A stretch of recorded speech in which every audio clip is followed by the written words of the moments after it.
And I'm trying to log into my damn Twitch. Not that I need to, but Hey, no worries. What's going on, everybody?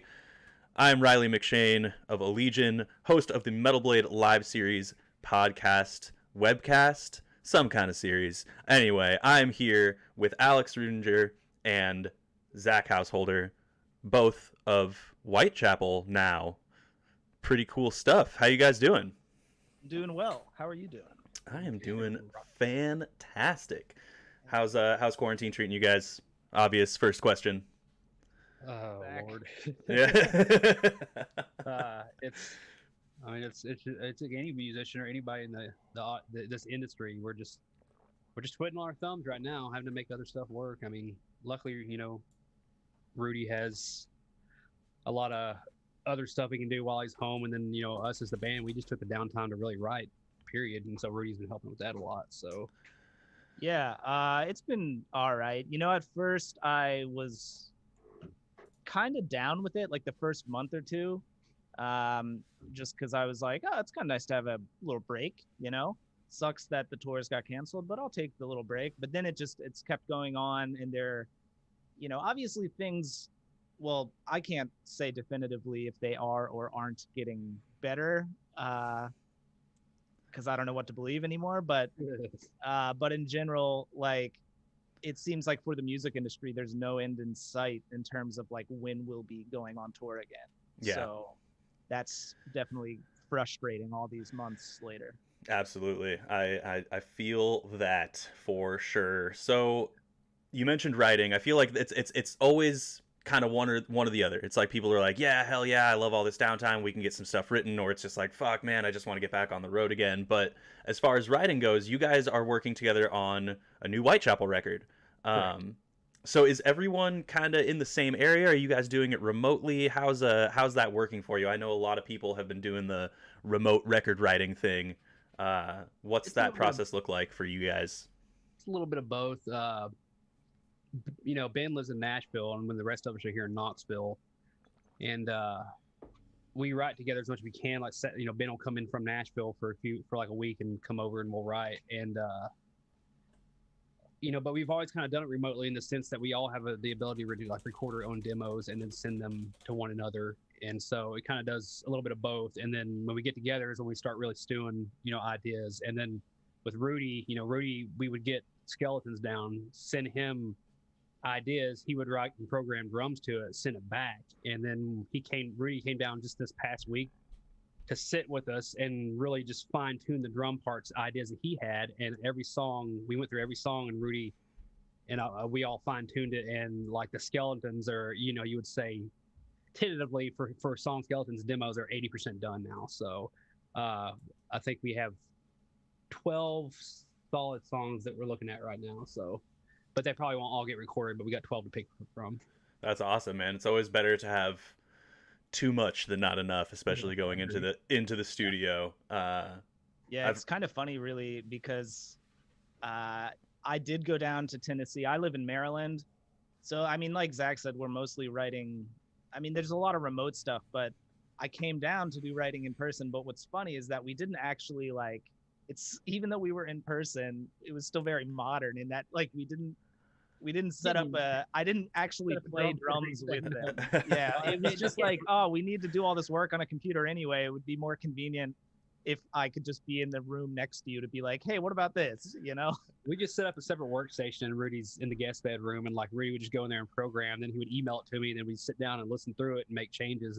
But it worked though. It was nice having him here to do that. Yeah. And then it also gave Rudy something to do and leave. Yeah, that's the other. I was very down. I might come down again at some point before, like while they're doing guitars and everything else, just because I was like, I've been at home for a long time. I'm kind of losing my mind. It would be nice. It would be easier to all be in the same place, and it would also be like a nice trip for me. And it was good to see all those guys. If you think, like, I would have spent months with you already this year if it had been the year we thought it was going to be. Right. And instead, I've just been alone at home for the most part. So, but yeah, now that we have kind of like some skeletons written, strong skeletons, meaning mostly there. Now that I'm home and we've kind of all like decided on general ideas for the drums, I'm actually starting to learn it all, which has also been exciting because it's given me more to work on that feels like I'm working towards something cool. So I'm like really digging in on starting to actually physically learn everything now, which is fun. Dude, that is awesome. So, I mean, speaking of, learning all the parts and getting everything all put together, is there anything you guys can share about like the direction of these new songs? I mean, you guys did some stuff on The Valley that was just absolutely amazing. It was like, kind of out of what, the average listener would consider to be like the Whitechapel comfort zone, right? But you guys pulled it off so well, and that's like seriously one of my favorite albums at this point. So, is there anything that you guys are doing, kind of similar in that same vein, maybe slightly different, kind of breaking out of that comfort zone a little bit more? Or are you going back to more of just like a, Whitechapel roots, just heavy crushing kind of shit, a little bit of both?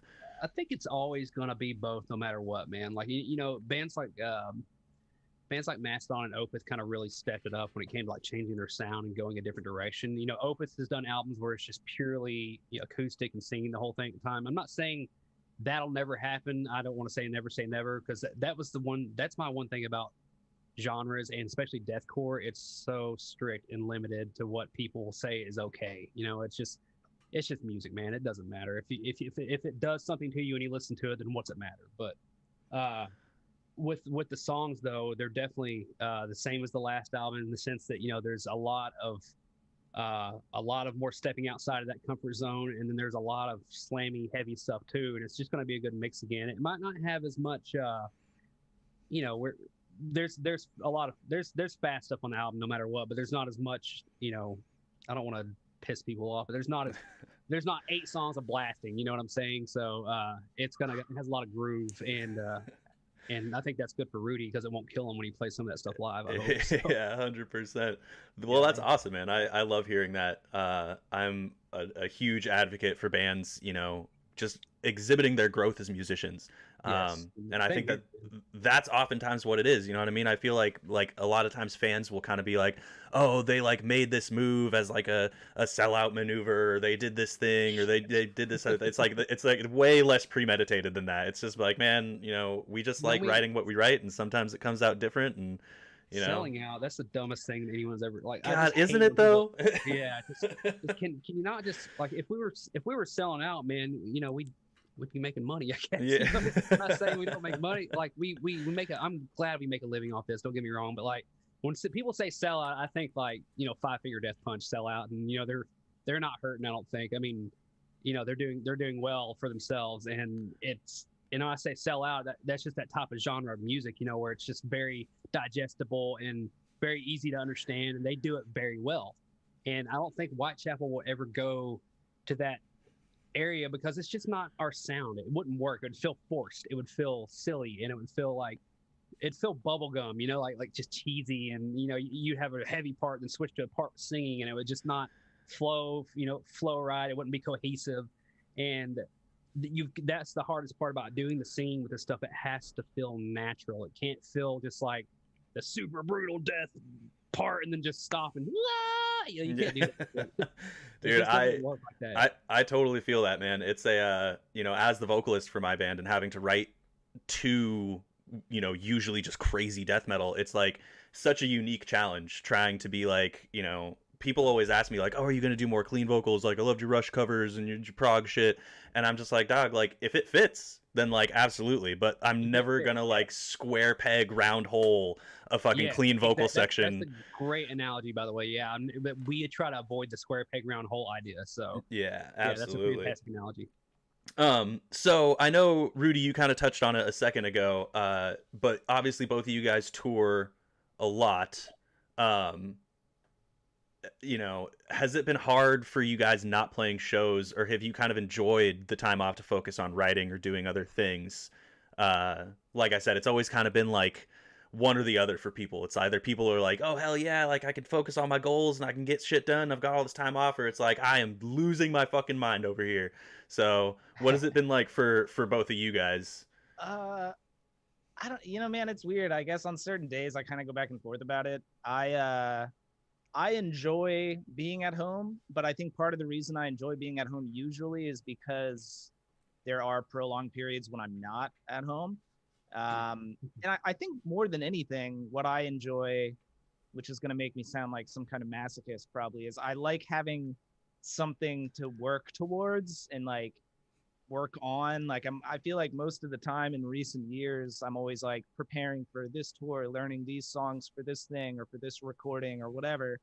But everything kind of, there were pockets of that this year, but it's slowed down a lot, and it's very open ended, and that kind of makes me pull my hair out. And I think that's why I miss touring, if anything. I'm not sure, not playing shows doesn't bother me as much. I like playing shows, but it's for me, it's more just like the lack of certainty in terms of like what I'm moving towards. Because so much of this career, even if you are just like a recording session guy or something, normally you're traveling somewhere to do something. And I don't know, it's just been a lot slower for me this year.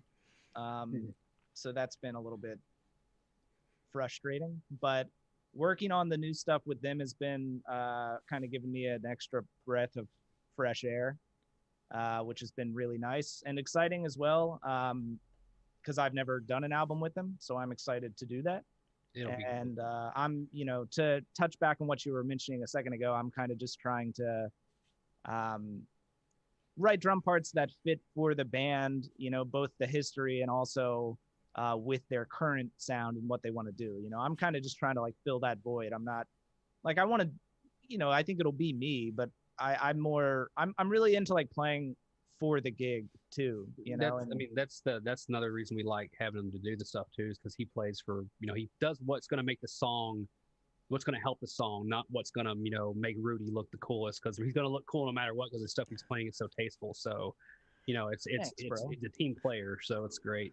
Thank you, man. Yeah, I mean, there's been times where I wrote some drum parts and I'm writing with like their idea in mind, like their vision and their band.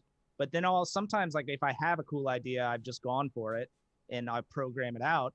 And then there have been some things that have stuck, and then others where they're like, I'm not sure about this. And I'm like, all right, let's like change it or whatever. And I'm sure that that'll still happen more before we're done. I think it's been a pretty seamless way of working, to be honest. It takes out all the factors and the variables, that you don't want there, and it makes it easier when you get to the studio. But as far as the question to begin with, though, like the downtime and everything, downtime's great because I usually use it to keep building and doing stuff here at the house. But with the downtime, there's no money coming in. We're not touring, so it's like I have so much time to do stuff, but I don't have the funds to do it because I literally just started an LLC for business, and I won't give too many details on that right now, but I have like a guy designing a live room and everything here, like to build, and I want to start building it, but now there's no definitive date on that because we don't know when we're going to go back to touring, so who knows when it's going to actually happen.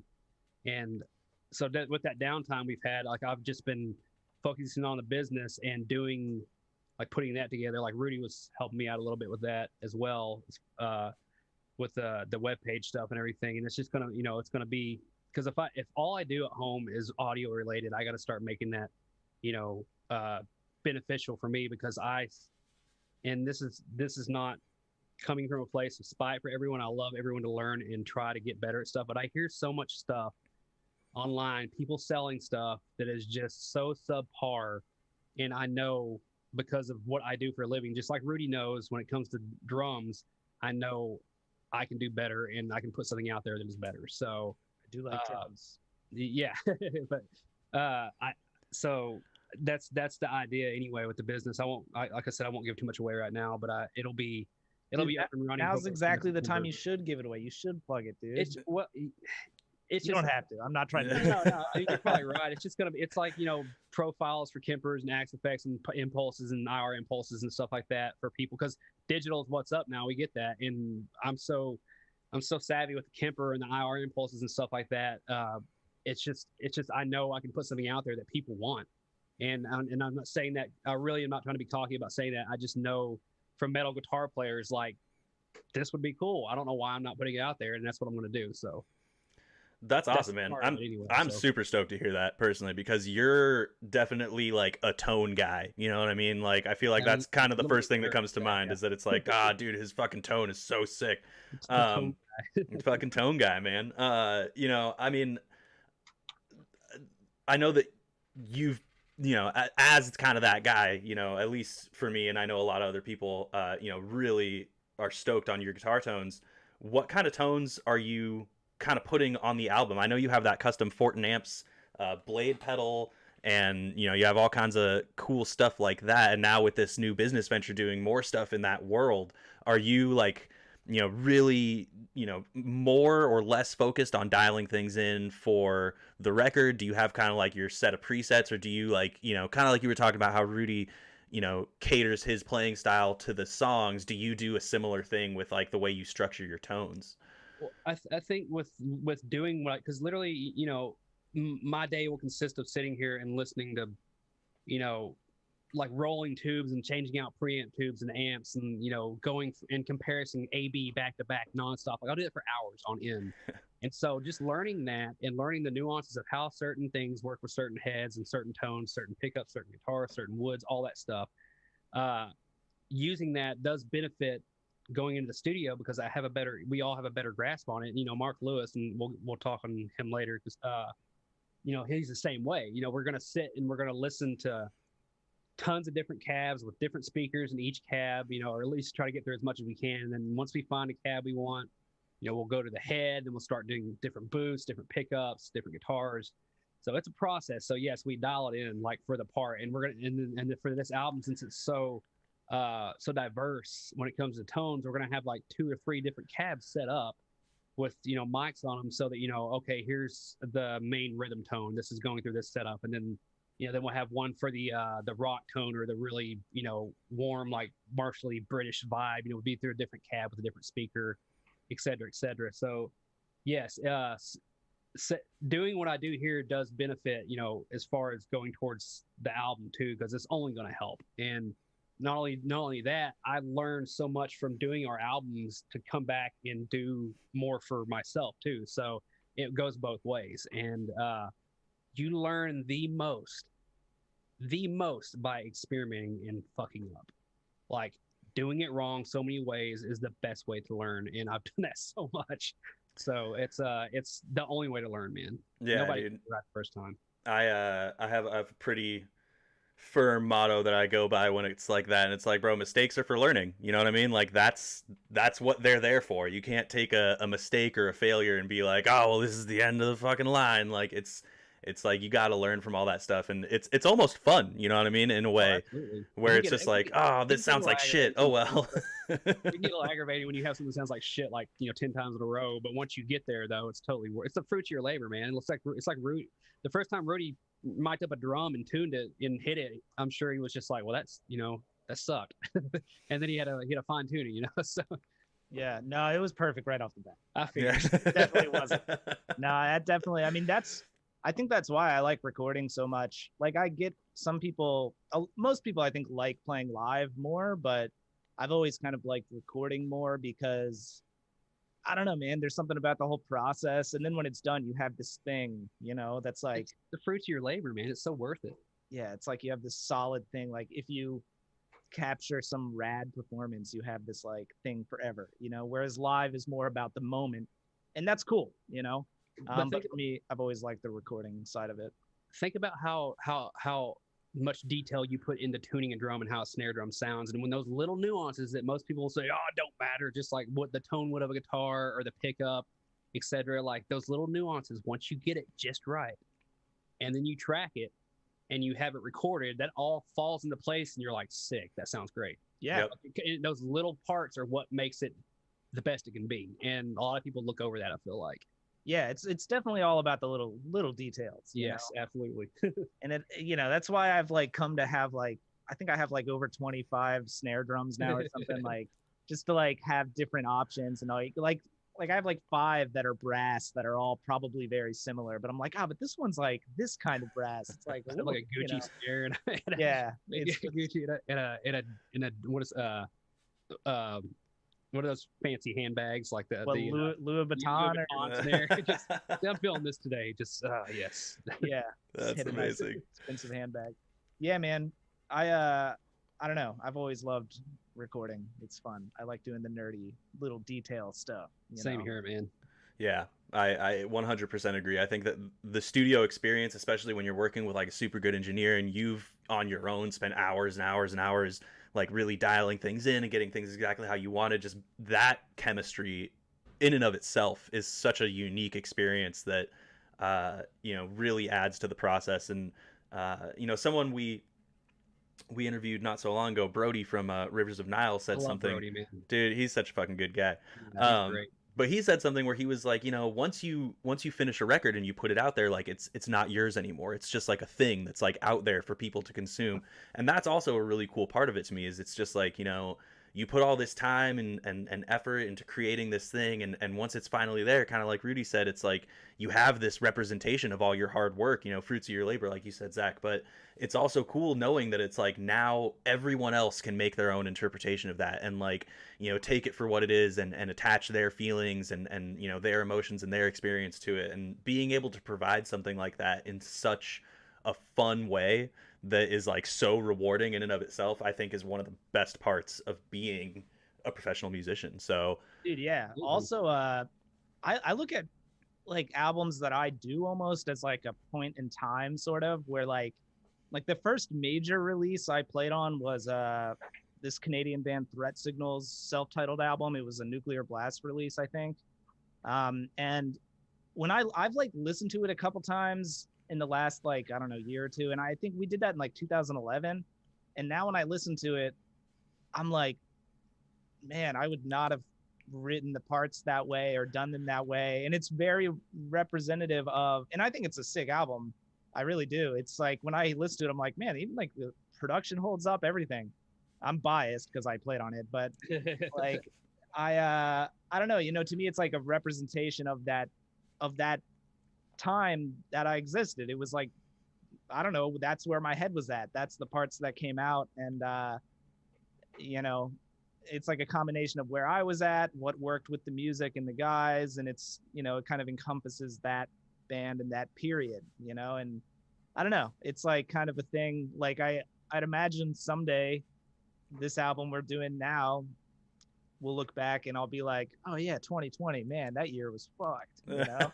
Like a lot of people argue too, though, that, you know, since everything's digital now and streamed, it's like, why put effort into making something sound good? But you know, with digital audio being as good as it is at capturing, you know, analog to digital now, you know, those little nuances get captured now, and they do it really well. And digital is actually a little cleaner sometimes, and well, most of the time.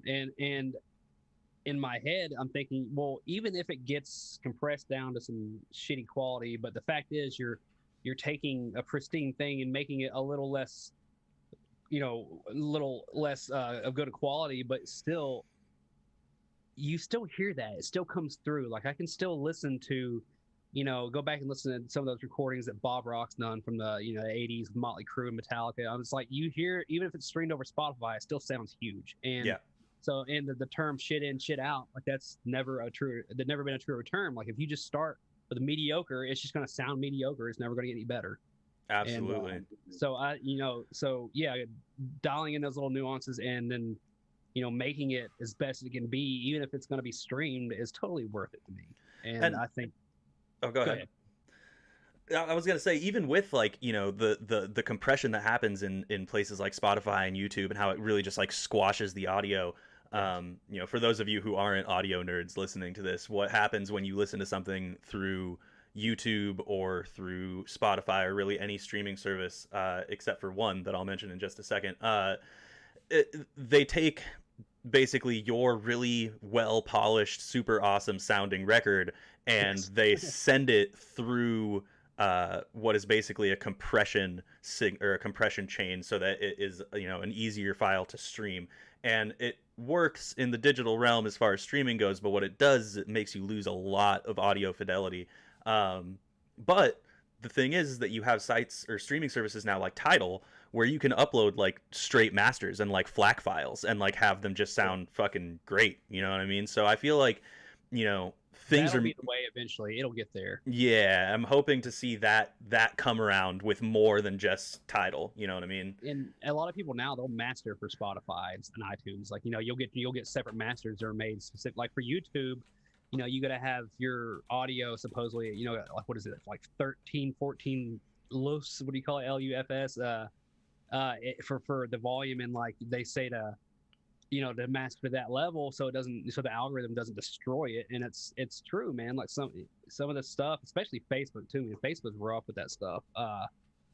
And so now it's just this learning curve of how to learn how to manipulate your audio to sound best on whatever the digital platform is, which is just another step we got to deal with now. So exactly, I feel like Bandcamp is another one that it's like, even solidifying their position as like one of the better platforms to purchase and listen to music through, because you can get those same high quality FLAC files from Bandcamp as well, as being directly supporting the band, versus streaming and that whole insane process of how the trickle down effect works from streaming counts and all that kind of stuff. So there's definitely a few platforms out there that really are on it, you know what I mean, that I'd love to see more platforms kind of come around to in the future, but only time will tell.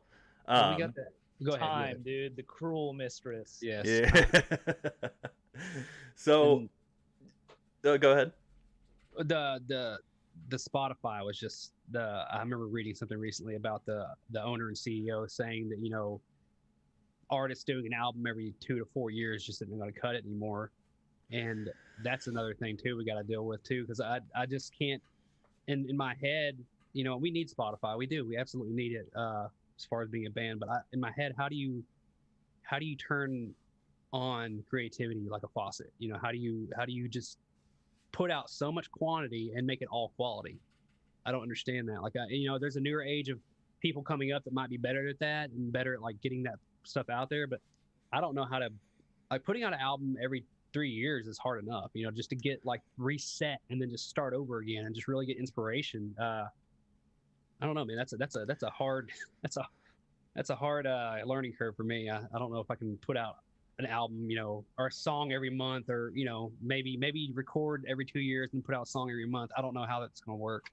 Didn't that guy get a lot of criticism for that? Oh, he got a lot of flack for that. He did. It's because people took it from the angle of like, he just wants you uploading more shit so he gets more plays consistently, so that his big artists are, the other thing though is that it's like, you got to take into consideration that, in the pecking order of what's making that guy money, metal bands are probably pretty low. So I feel like a lot of metal guys kind of heard that and were just like, what, how the fuck am I supposed to? But the thing is, the other side of that coin is that it's like, we're kind of entering this new era of like singles all the time. And that's what I was thinking too. Like, what bands are kind of starting to do is it's like, you hit the studio, you record your album, but then you also record another 3 or 4 or 5 tracks to kind of just have consistent releases throughout your album cycle while you're continuing to work on new shit.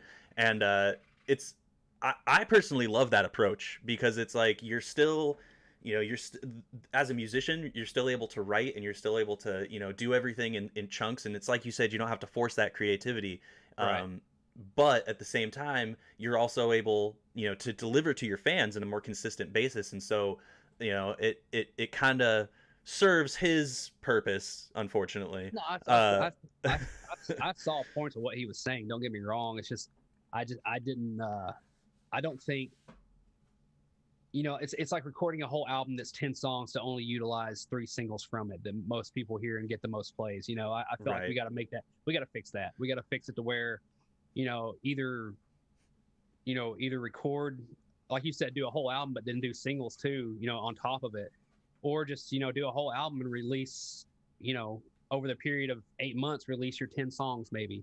Yeah. And then then go on. So, I mean, yeah, we just got to make a change when it comes to that, because it is changing, and he is not wrong by any means, but it's just, there's just a way to go about it that doesn't mean you have to record every month and put something new out, Yeah, absolutely. I totally agree. And it's been interesting. I listen to a lot of music outside of metal, and I really try to observe it from, the industry standpoint and be like, how are these these, you know, not quite mainstream pop artists, or how are these kind of more underground, like, you know, dark wave artists, like how do they approach this whole thing in order to like maintain their popularity? And it's very similar to what you said, where it's like they'll release their whole album, you know, one track at a time over a period of like eight months to a year, and then have like an official release where you can like get them all in one place. And it's a lot of, you know, it's a lot of extra steps. It's like you have to put stuff up on Spotify for limited amounts of time, pull it down, you know, you have your extra mile that you have to go on social media delivery, and you know, really pushing every single thing. You know, pay to do that too, to advertise on social media anymore. You have to pay for people to see, to even know that you have something out. Yeah, dude. Yeah, I'm so exhausted by social media Yeah. lately. I've like, I don't know why, because like I've always loved posting on social media in general. Like I'm a goofball and I mess around, but then I don't know what happened in the last, like during this pandemic, but I've not been posting much, and I don't even look at it right now. I like barely get on Instagram, and I don't know, man. I don't know what it is about 2020, but like I have not been on my social media game in the last couple months. It's pretty rough. Yeah, man. Social media is a pretty rough spot. A lot of differing opinions out there, leading to lots of just like constant conflicts. Like every time I open up Facebook, I'm just like, Jesus Christ, man. Like, oh my God. So I totally feel you on that. And it kind of makes you not want to post, but you know, there's a lot of people going through a lot of turmoil right now. Yeah. And I don't know if you guys do. I listen to Rogan a lot, and whether you like Rogan or not, the fact is, I love Joe Rogan. He tends to be as informative as possible. Whether he has some opinions you might not, you know, like, or his point of views, but he still just tries to be neutral and like just put out there the facts and he tries his best to prove that, and I love that. But he's right on, man, when he says like, you know, there's just people are just angry right now. It seems like, especially Twitter. Twitter and Facebook are just worlds of chaos right now. There's some feeds I'll read and get to the bottom of them and be like, what did I just read? Yeah. And it's not that you can't be the super smart like Ivy League dude and look down at people that didn't come up and do the same thing you do, and then, you know, belittle them, because not everybody comes from the same walk of life, man. And like and that's the problem most of the time. Everybody thinking they're smarter than everybody else when they have a different point of view. And I think that's where a lot of the problem is. And this is just my opinion too. These aren't facts, obviously. So I just think everyone needs to get on the same level when it comes to not looking down on other people for having different points of views. And some people refuse to, you know, have an open mind when it comes to trying another point of view. And I think us as musicians, I don't know if it's just because the way we come up or the way that we get to travel and see, you know, different walks of life in different parts of the world, but it seems like most musicians, not all, but most of us have a little bit more of a, you know, we're a little more forgiving when it comes to people having different points of views. Like that's the idea, is to be able to understand and try to see it from their point of view. And that's what keeps on getting on my nerves as far as reading on social media. Just the people not giving anyone a chance, man. Like, absolutely. You know, help each other out. It bums me out, man. Yeah, so man. I'm like Rudy. It's hard to read. Yeah, it's definitely like, I feel like there's a massive lack of humility, and I don't know, man. You know, that's the thing. Like, I think with everything else going on in the world right now too, I mean, not only the pandemic and the people that have died from that, and there's a lot of social stuff going on, and there's a part of me that like is like, okay, well, social media is like a part of my career. I genuinely see like a decrease in stuff I do like for money when I don't post as much. But then part of me is like, I feel weird being aware of what's going on in the world and like posting like shit's fine, because I don't think it's fine, you know. That was our thing for a while too. It's like, what do you do? Do you say something? Do you not say something? Like, what do you know, especially, you know, the individuals of the band versus the actual band's entity as a whole. Like, what do you do? Like, it's such a, like, I mean, I know what's right. I know the playing field needs to be leveled for everyone, no matter what type of human being you are. It has to be leveled for everyone. I get that, and we need to get there. But man, how do you say anything about it without one side or the other just like destroying you for it? Yeah, it's definitely a delicate balance, and in my opinion, it's just like, you know, our jobs as like public figures and people that are that are out there, who have voices that people listen to more than, you know, your average, you know, Joe Schmo posting, you know, their thoughts and opinions on Twitter and Facebook, is that it's like we just have to be, you know, beacons of positivity, you know what I mean? Like Yeah. getting, you know, muddled with everything, and you know, becoming bogged down by like all the negativity that's floating around on social media these days, is definitely tough. It's like I said, it's a delicate balancing act, especially as a performer and as an entertainer. So keeping a positive light going out, I think, is the best option for everyone that has a voice. You know what I mean? Really trying to bring people together and bridge those gaps, you know, that are happening in society right now. But Damn, I respect that. Yeah, agreed. but speaking of, you know, positive social media Yeah, stuff. sorry for the rant. Yeah, no worries, man. That's what this is for. Well, if there's one thing I'm positive of, it's that drums are positively sick. Hell yeah, brother! Zach's like, God damn it, can't get away from Rudy's shitty jokes. Well, so Rudy, speaking Hard of to drums and positively sick drum shit, so you have obviously a killer YouTube channel, and you just launched a Patreon. You honor me. Thanks. Yes. Did you launch that because of the lack of touring, or were you going in that direction anyway, as far as like, you know, was it because I know, you know, Allegiant launched a Patreon Oh, cool. before it was okay in 2016, and we got a ton of shit for it. I remember that. Because yeah, it was rough. But you know, it was kind of a means of necessity. Like the way we explained it was like, look, you know, we've had to drop off tours because of this, you know, these issues and that issue, and you know, we've tried to get loans, and we all have shitty credit because we're musicians. So now there's this platform that we can use, and we feel like this is our best option. Is that, you know, was your Patreon created out of necessity, or was it more something that you were just like, I should just have one of these because fucking everybody has one of these at this point?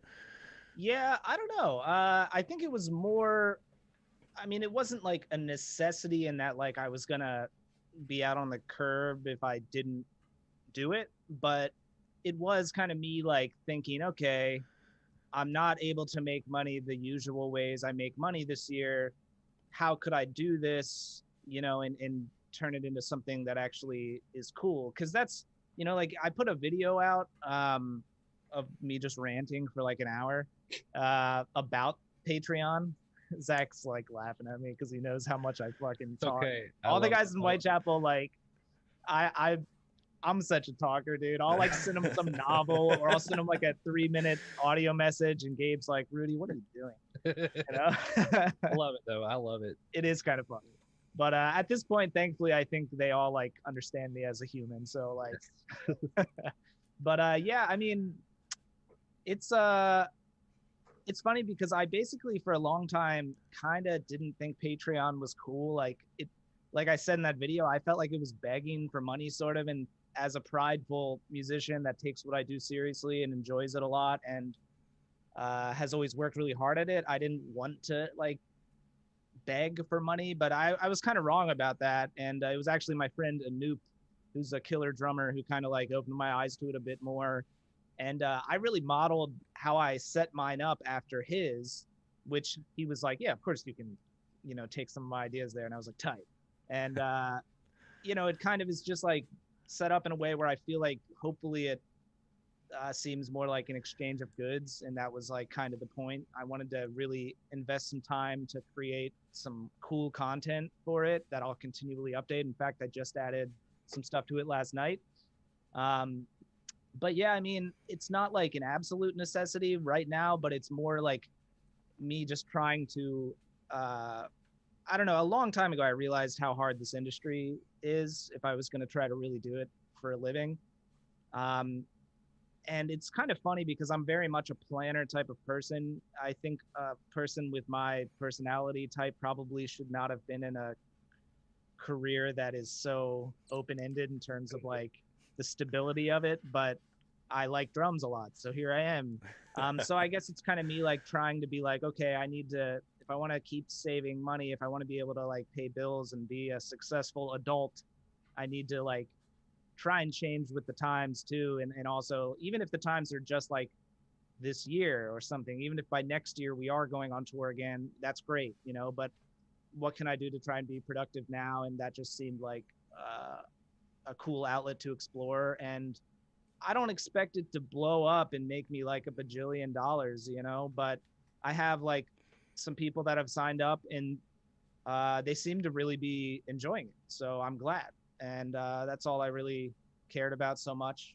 Yeah. That's kind of the way I've always looked at it too, man. Is I'm just like, I understand the angle that people kind of came from, being like, oh, you guys are begging, it's like, this or that, and which a lot of different artists and people who are providing something via Patreon kind of, they catch that similar kind of shit. But at the same time, the way I look at it and have always looked at it is, it's just like, dude, this is just like a fan club. This is just like a modern day fan club. It's like, instead of sending a check for $50 to Metallica Street and getting like a poster and a fucking like little signed CD in the mail, you actually are in a little bit more control and have a little bit more direct communication with the person that you're supporting, because you enjoy what they're putting out there. So that's kind of how I've always viewed it. Is it's just like, man, modern day fan club stuff. And that exchange of goods point that you brought up is really really valid as well. It's like, you got to be given to get. Yeah, dude, I've seen some other people's Patreons, and I'm just like, I'm not gonna name names or anything, but I've just been like, man, they're really not doing much for these people, but they have like a ton of people signed up. Like, I did the math and I was like, even if all these people are only paying for their lowest tier, they're making like $3,000 a month or something. And I'm just like, Jesus. And so when I started seeing that, I was like, man, maybe I overdid it. Maybe I put too much in there. But at the same time, I don't care. Like, again, I'm kind of like, I don't know, man. Like, I do music and drums because I like it, and I like sharing that knowledge of whatever with people, and it's all I'm here because I enjoy it. So like, I'm not just in it to make the money. If I was in it for money, I wouldn't have done it. Yeah. That is for sure. Metal too, man. That's like, if we were in it for money, we wouldn't be playing metal. So yeah. And I'm not saying that's not possible, but I mean, let's be honest, like, metal is a very hard industry. It really is. But it's like so sick though, dude. It is, man. You do it for the love. Like, there's a reason we're all here, and it's like, oh, absolutely, because we all love metal. So. Exactly. Yeah. You got to do it for the love. When I mowed my lawn last week, I listened to Annihilation of the Wicked by Nile for the first time in a number of years, good. And it was so tight. I was like, I loved every minute of that lawn mowing. I can't believe how long ago that album was recorded, and it is literally still leaps and bounds better when it comes to tech death than a lot of the bands. Like, I mean, they still just hold the crown, man. They're just something else. That band rules. Dude, I love Nile. This is my thing, dude. It's little mini metal tiny horns. Tiny horns. Get those tiny horns going. Yeah. I actually did the same thing with Nile not so long ago. I listened to Black Seeds of Vengeance, which, God, such a fucking good record, man. That band just does never fails to deliver. Yeah. Okay, well, one more question before I let you guys go. We've been chatting here for about 45 minutes, but you're tracking with Mark Lewis. I know we said we were going to circle back to that a little earlier in the pod. Dude, I'm so excited. Track with dude, right? I'm not super up to date, and for those of the people who are watching and listening that may not be up to date as well, is this the first album you've done with him? Have you guys always gone with Audio Hammer? What's your experience with Mark, and what are you looking forward to about this tracking process?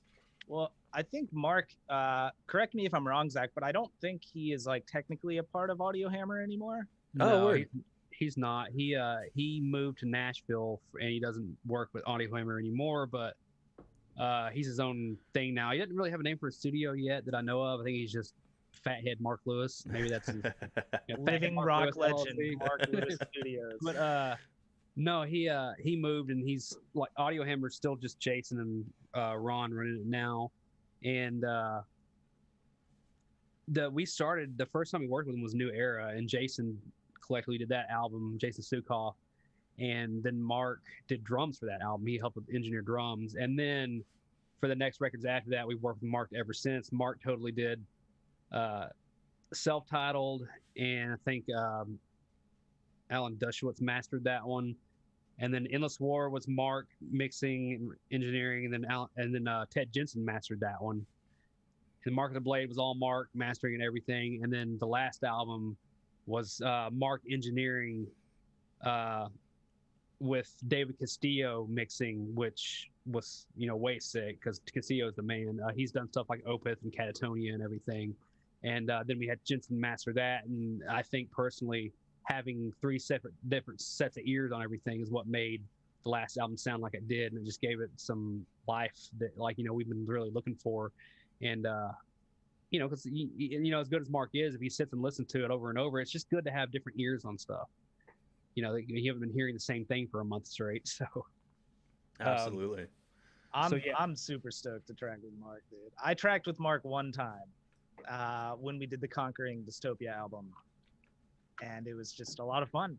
I don't know, Mark and I just messed around a lot while tracking drums, and it was enjoyable. And I've wanted to track with him again since then, so I'm really stoked to do that, and also do it for a Whitechapel album. So yeah, he's a big doofus, and he's also a fellow Marylander.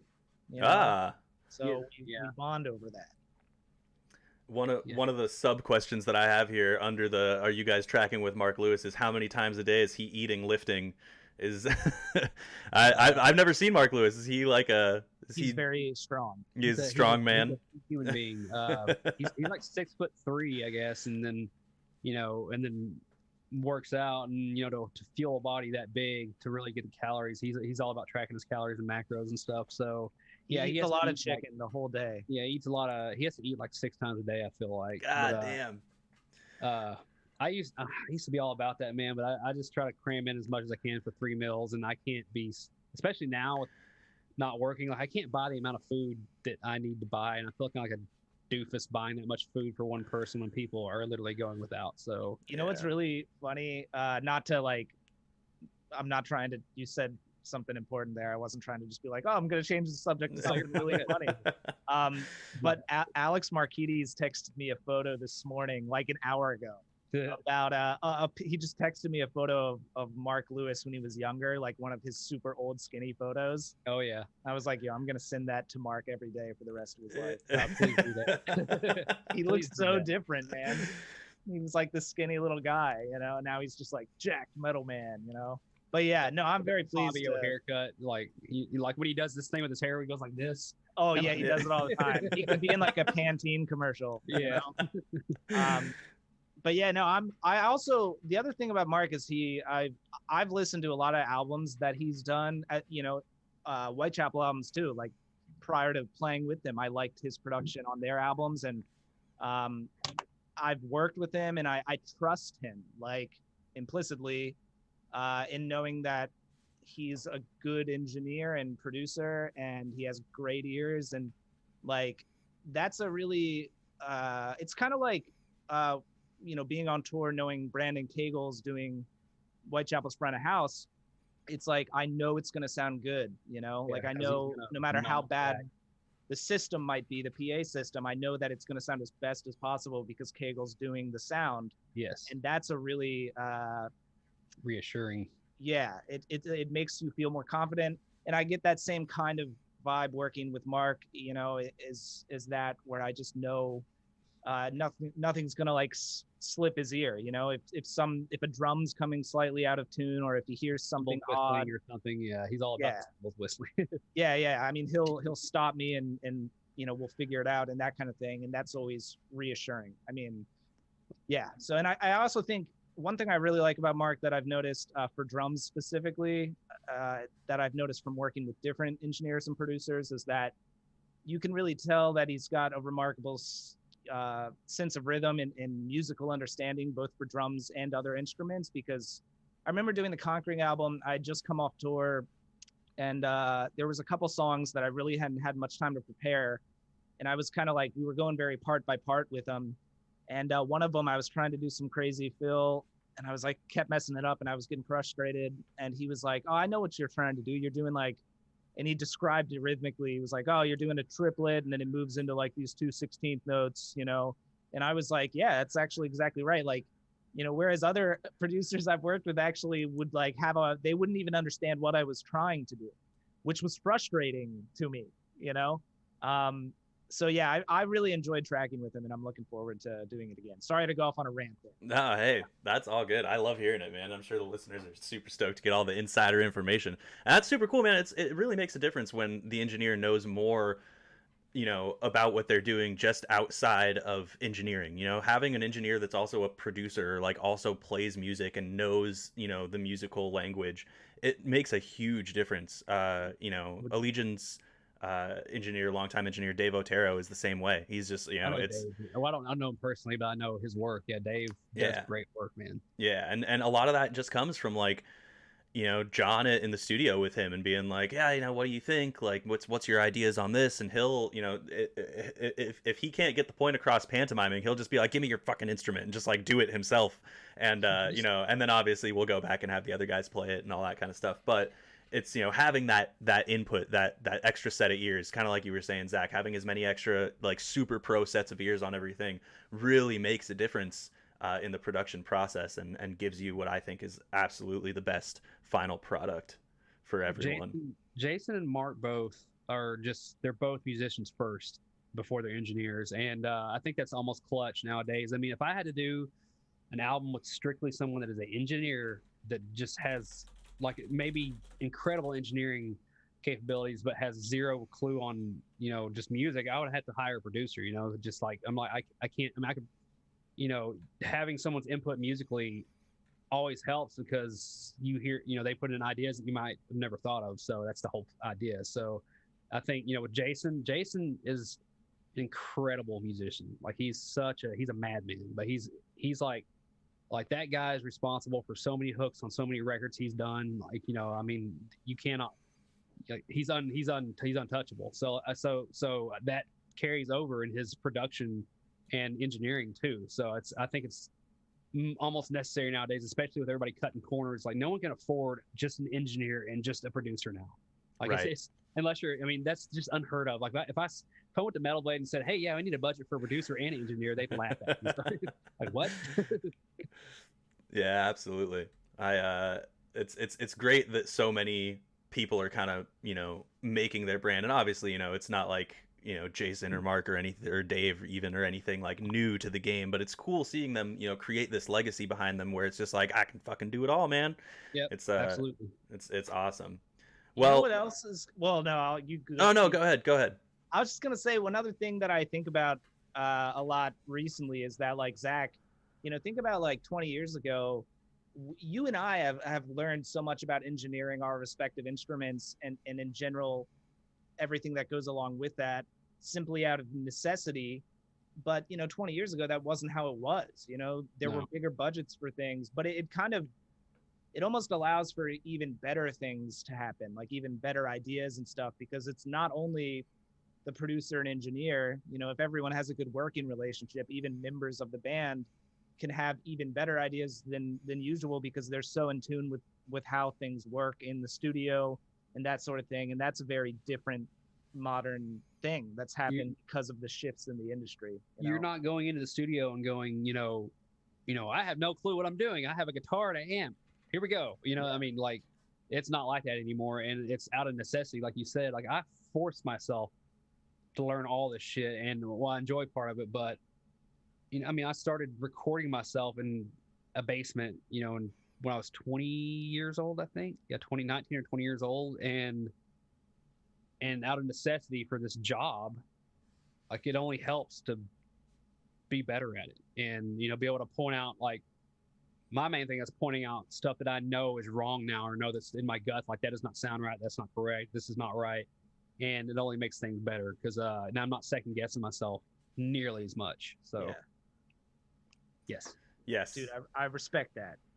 Hey, and it shows, man. It really does show in your guys' records. There's a reason that Whitechapel is the band that they are, and it's I think comes from a lot of that expertise and that experience that goes into your writing process and into your engineering process as well. So thank you. Yeah, anyway, I've kept you guys long enough. Thank you guys so much for hanging out. My absolute favorite part of hosting this podcast is getting to talk to people who have industry experience that is wholly different from my own, and getting to hear you guys talk about it and open up your brains a little bit. So thank you guys so much for hanging out with me. and going over all the stuff.